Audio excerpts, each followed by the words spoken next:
Coucou à vous, mes petits artistes et mes petites plumes. On se retrouve aujourd'hui pour parler de l'élément essentiel dans l'art journal, le journal. Bah ouais. Et là, je vais vous montrer différents formats et différents types de journaux et vous expliquer l'avantage et l'inconvénient de chacun. Vous allez voir, c'est assez simple. On va commencer par les tout petits formats. Alors oui, c'est pas du tout des blocs pour faire du art journal, mais on peut très bien. Vous voyez, j'ai entamé des petits formats comme ça. De base, c'est du papier, vous voyez, très fin. Moi, ce que je fais, c'est que je rajoute du papier cartonné, donc de blocs de dessin de Mixed Media. J'en trouve facilement partout, chez Action ou autre. Vous n'êtes pas obligé de mettre un prix dérisoire pour du papier professionnel pour le dessin. Moi, c'est le seul avantage que je peux en tirer, c'est parce que je fais du dessin.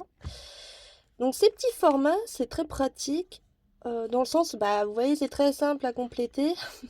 Et surtout, si vous avez des tout petits autocollants, là, c'est dans ce type de format que vous pourrez les utiliser parce que malheureusement, utiliser des petits autocollants sur des gros formats, ça peut être possible, ça peut être faisable, mais parfois ça a rendu un petit peu décalé, quoi. À mon avis, ce que je vous ai montré, ça va être du A7, hein. Donc là, on est sur un format un petit peu plus rigide, avec un dos carré collé. Donc déjà, ça sera plus simple pour travailler. Pareil, de base, ce sont des carnets pour écrire. Moi, j'utilise soit du papier pour le art journal ou le scrap, donc pour faire des fonds, soit si j'ai envie de travailler comme là des fonds avec de l'aquarelle, etc., j'utilise du papier euh, pour les mixed media. Donc, si vous voulez que je vous traduise, c'est juste pour dire papier qui fait tout. Voilà, peinture. Je m'y perds, coloriage, enfin tout ce que vous voulez, vous pouvez faire dessus, quoi. Et tout type de peinture d'ailleurs. Donc vous voyez, là on est sur... Oula, j'arrive plus à parler. On est sur du format un peu plus grand que l'autre.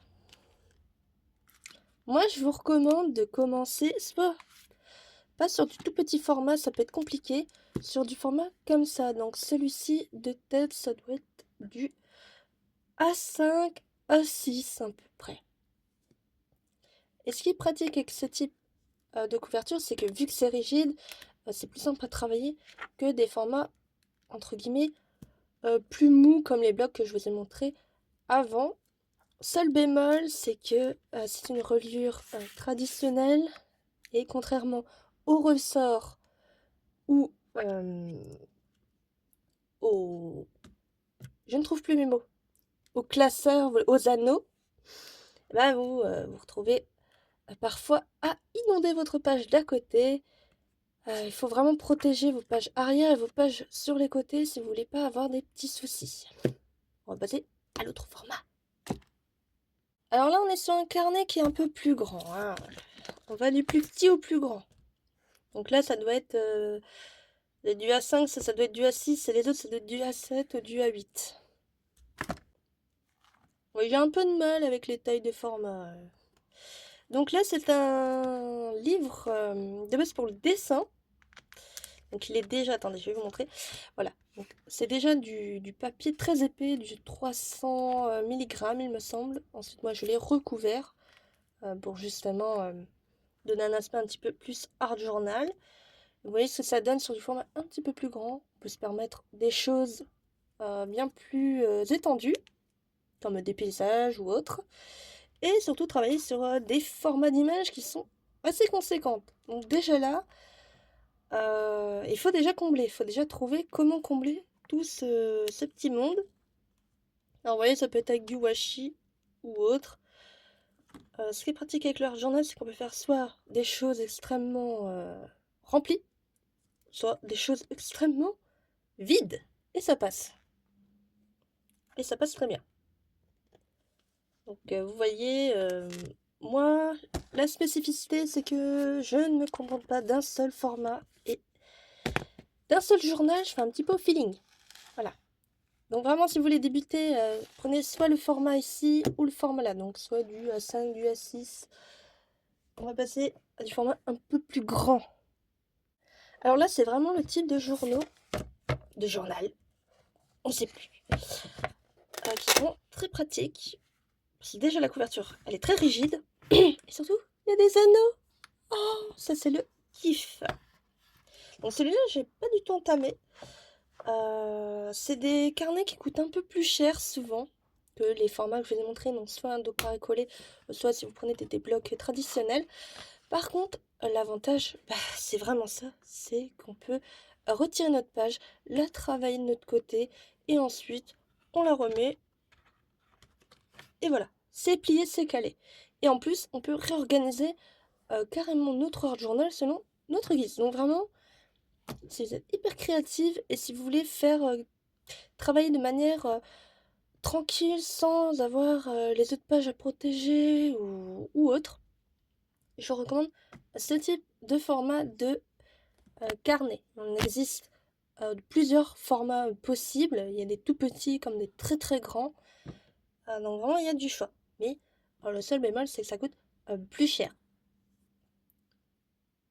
On arrive au Big Anneau. Donc là aussi, il y a du bon, il y a du pour. Alors vous voyez, quand on commence à travailler sur des formats assez épais, même s'il y a des scrapeuses ou des art journaleuses, oui ça n'existe pas mais moi je l'ai inventé, qui vous disent que vos carnets, vous pouvez les garder à plat, eh bien c'est faux.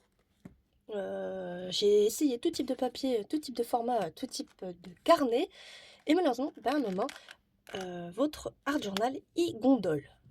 Surtout si vous travaillez sur des formats qui demandent de la peinture, de l'eau, c'est aquarelle, la gouache, du collage, etc. Malheureusement, vos pages vont finir par gondoler. C'est la vie, malheureusement.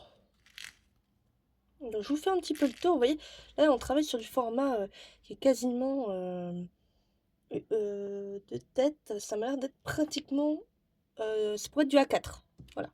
C'est vraiment un très très gros format de hard journal. Donc là, vous voyez, il faut quand même réussir à les compléter. Hein. Donc pour ce faire, du tampon, etc. Mais on reviendra sur le matériel dans une autre vidéo, vous en faites pas. On va travailler là-dessus. Vous voyez, moi je me suis arrêtée ici. Ensuite, je me suis fait 2-3 pages et j'ai arrêté.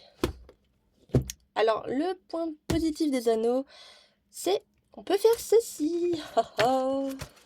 Et ça, c'est le kiff.